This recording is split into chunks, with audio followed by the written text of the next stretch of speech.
we are raising mentally weak children because we overdo for them. One of the concepts in the book I really love is if you do too much for your children, you are increasing your self-esteem by stealing theirs.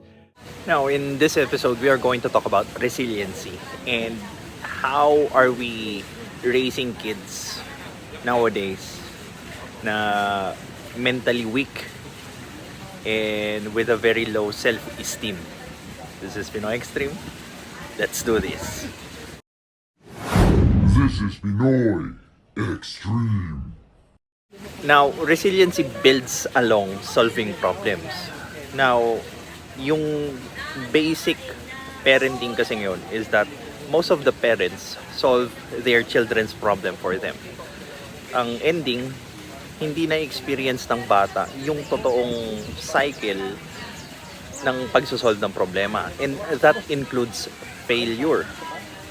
And most of us are shielding our kids from failures thinking na, dapat hindi nahihirapan yung anak ko, dapat hindi siya nagpe-fail, hindi siya nasasaktan.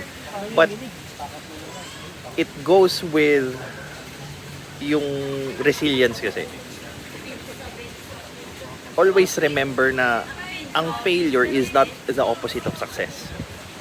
It always comes with success, but of course, you need to overcome those failure. And overcoming failure requires mental toughness, resilience, and yung pag-move on doon sa actual failure itself. Now, what happens is when we try to solve the problems of our kids, they tend to forget kung ano yung consequence nung mga bagay na makakalimutan nila or hindi nila magagawa ng tama. Thus, hindi tatatak sa kanila yung masakit na pangyayari tulad ng failure to use it to improve their selves. And most of how it ends is that every time they are being criticized about how sloppy their work is, they tend to be defensive about it. Instead na isipin nila, may point ba yung criticism sa akin? Totoo ba yung criticism sa akin? If it's true, then meaning I need to improve. What they are criticizing about me is not yung pagkatao ko, but the action that resulted to that incident. And yun yung nawawala sa mga kabataan ngayon. Kaya marami ang nadi-discourage na mag-hire ng mga new generations na workers. Kasi nga, may ganun silang ugali. Which, pagdating mo sa real world, it's really very different.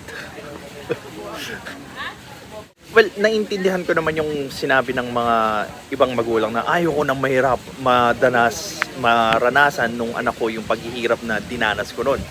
Well, come to think of it, yung paghihirap na dinanas mo nun is the very reason why you are also successful. And if you are going to shield your kid from those pain, from those lessons, from those traumatic experiences which they can use para i-develop yung sarili nila, then they will not have been able to build a resilient character. Darating yung time na we are not going to be able to shield them from pain, from suffering.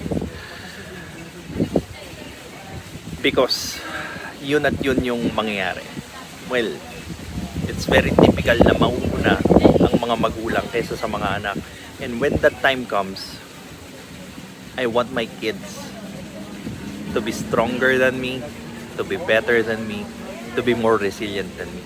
And I'm going to build it by letting them experience life itself.